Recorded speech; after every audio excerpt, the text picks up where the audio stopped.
اور قرآن کریم کی وہ آیات جو حضور علیہ الصلوۃ والسلام نے مشرکین کے سامنے پیش کی. بعض ہیرو تو ایسے آگے جو کہتے یہودیوں کے بھی مسلمان کو اور نصرانیوں کے بھی مسلمان کو، لیکن رسول اللہ صلی اللہ علیہ وسلم کے نظام نے یہودی کو کافر کہا ہے. کیا کہا ہے بولے؟ کافر کہا ہے.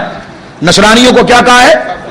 نصرانیوں کے بیچ میں بیٹھ کر یہ بات کرنا کہ جو حضرت عیسیٰ کو نہ مانے وہ کافر ہے، تو میں نے کہا یہ کیوں نہیں کہا کہ جو محمد رسول اللہ کو نہ مانے وہ بھی کافر ہے؟ یہ آدھی بات کیوں کہ انگریزوں کو خوش کرنے کے لیے، امریکہ کو خوش کرنے کے لیے. یہ کون سا دین و دھرم ہے؟ یہ ساری باتیں عقائد، اگر آپ کو تمیز نہیں ہوگی تو آپ حق اور باطل کو کیسے سمجھیں گے؟ تو لہذا نظام مصطفیٰ کے لیے ضروری ہے کہ پہلے عقائد کی اصلاح ہو. ٹھیک ہے؟ یہ جو نظام دیا جا رہا ہے نا کہ یہودیوں کے ساتھ مل جاؤ، ہم نے کہا یہ کبھی نہیں ہو سکتا. قرآن نے واضح طور پر یہود و نصارہ کو کافر کہا ہے. آپ کو یہودی تو مسلمان لگے لیکن ممتاز قادری کافر لگا. کہ آپ نے پی جی امیر کے پروگرام کے اندر کہہ دیا کہ سلمان تاثیر جو تھا اس سے چھوٹی موٹی غلطی ہوئی تھی اور ممتاز قادری کو قتل کرنا جائز ہے اور اس کا قتل، اس کو پھانسی دینا درست ہے. تو میں نے کہا اس سے تھوڑی اگر 10% بھی نرمی جو آپ یہودیوں کے لیے کر رہے تھے وہ آپ نے ممتاز قادری کے لیے کیوں نہیں کی؟ اور کہنے لگے سلمان تاثیر سے درمیان میں لفظ جوڑنے کے لیے آگے بات لا رہا ہوں کہ یہ کرنٹ ایشوز ہے نا، اس پر نظر رکھنا بھی تو نظام مصطفیٰ ہے نا. اس پر نظر رکھنا اور الجھنوں کو سلجھانا شرعی قواعد سے، یہ بھی تو نظام مصطفیٰ ہے. یہ کہنا کہ سلمان تاثیر نے کوئی خطا نہیں کی تھی اور اس کا ایسا کوئی قصور نہیں تھا، تو میں نے کہا خطا تو پھر وہ آسیہ ملونہ نے تو کی تھی نا، جس نے حضور کی شان میں بکواسے کی، جو FIR موجود ہے. کہنے لگے جی ہاں کی تھی. میں نے کہا تو جیل میں کون ملنے گیا تھا اس سے؟ کوئی مسلمان گیا تھا یا تاثیر گیا تھا؟ کہا جی تاثیر گیا تھا. ہم نے کہا تاثیر نے وہاں پر بیٹھ کر اس کو تھپڑ مارا تھا یا مسلمانوں کے منہ پر جوتا مارنے کی کوشش کی تھی؟ مسلمانوں کے. اس نے حضور کے نظام کے فروغ کی بات کی تھی یا اس ملونہ کو یہ کہا تھا کہ تیرا یہ حق نہیں تھا کہ تو نبی پاک کی شان میں گھٹیا الفاظ کہتے، گندی گالیاں. وہ FIR کی فوٹو کاپی ہمارے پاس ہے. گندی گالیاں معاذ اللہ سید عالم کو اس ملعونہ نصرانیہ نے، وہ عیسائی تھی، اس نے دی.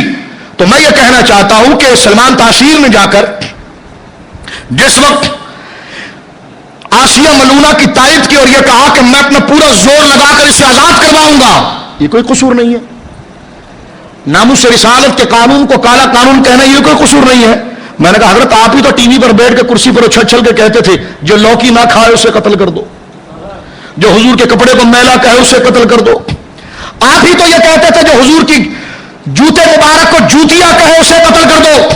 آپ ہی کہتے تھے جو حضور جو سبزی کو پسند کریں اس کو جو پسند نہ کرے اسے قتل کر دو. ڈالروں میں ساری تقریر بھول گئے. اور کیا کدو کی نسبت کے حوالے سے اس کا یہ قصور کوئی کم ہے کہ جس کی تائید سلمان تاثیر کر رہا تھا؟ یہ بات اگر آپ کو ڈالر کی بجائے قرآن مجید برہان رشید کی آیات اور سرکار صلاۃ والسلام کی شفاعت کے تحت ہوتی تو کبھی آپ غازی ممتاز قادری کو گناہگار اور سلمان تاثیر کو بری قرار نہیں دیتے. سمجھ رہے ہیں؟ یہ جب تک نظام مصطفیٰ کی پختگی آپ کے دل و دماغ کے اندر نہیں آئے گی تو نام نہاد شیخ الاسلاموں کو بھی آپ اپنا گرو بناتے رہیں گے.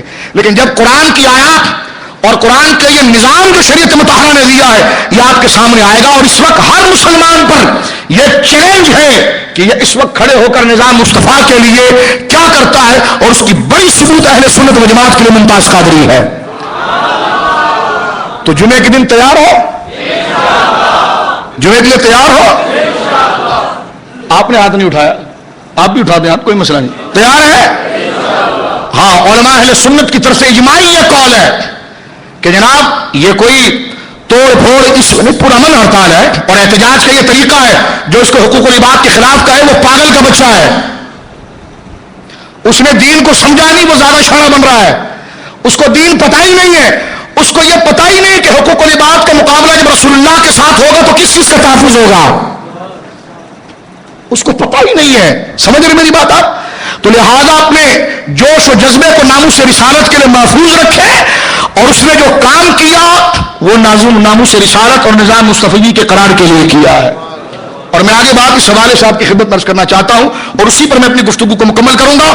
آئیے یہاں پر ایک بات جو نظام مصطفیٰ کے حوالے سے میں پیش کروں گا، کرنٹ ایشو ہے درمیان میں نے لایا اس لیے کہ کس کے ذہن اگر اس میں مشوش یا کوئی کنفیوز تھا تو اس بات کو کلیئر کر لے.